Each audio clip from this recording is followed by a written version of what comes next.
आज हम एक ऐसे निगोशिएशन के बारे में बात करने जा रहे हैं जिसका आउटकम सिर्फ शांति या जंग दोनों में से एक हो सकता है। क्या इजराइल और हमास के बीच चल रही बातचीत अपने अंतिम मोड़ पे पहुंच चुकी है? क्या ये पीस टॉक्स अब एक टोटल वॉर में बदलने वाली है? अगस्त 3 और 4, 2025 को दो वीडियोस ने पूरी दुनिया को हिला के रख दिया। दो इजरायली हॉस्टेज 24 साल के एव्यातार डेविड और 21 साल के यूम ब्रासलावस्की को हमास ने जिस हालत में दिखाया वो इंसानियत के नाम पे एक कलंक था।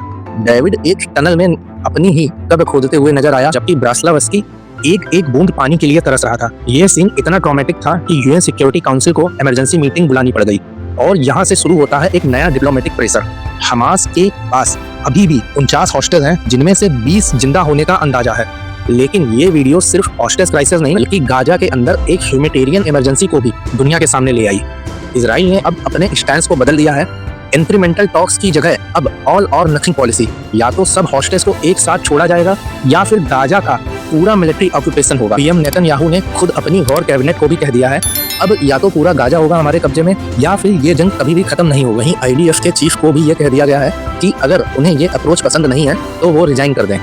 यहाँ एक नया कंफ्यूजन है, मिलिट्री के अंदर ही पॉलिसीज को लेकर डिसएग्रीमेंट चल रहा है। कई रिटायर्ड इंटेलिजेंस और डिफेंस ऑफिशियल्स खुद यूएस प्रेसिडेंट ट्रंप को लेटर लिख के कह चुके हैं कि नेतन्याहू को रोका जाए, क्योंकि हमास को मिलिट्री से खत्म नहीं किया जा सकता।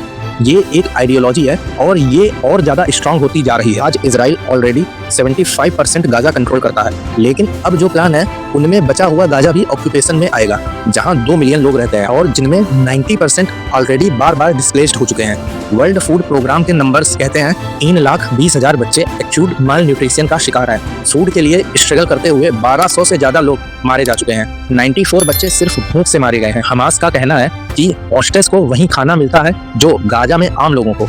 रेड क्रॉस एक्सेस तभी मिलेगा जब एयर स्ट्राइक बंद होगी और परमानेंट ह्यूमैनिटेरियन कॉरिडोर स्टेबल किए जाएंगे।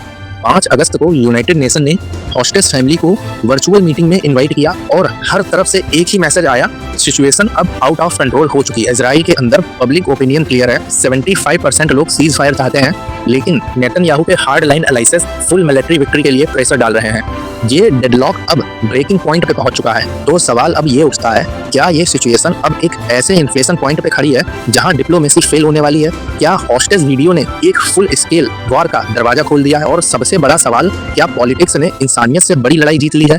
ये सिर्फ एक नेगोशिएशन नहीं है बल्कि एक ग्लोबल मोरल टेस्ट बन चुका है और इसका आउटकम तय करेगा वेस्ट एशिया का फ्यूचर।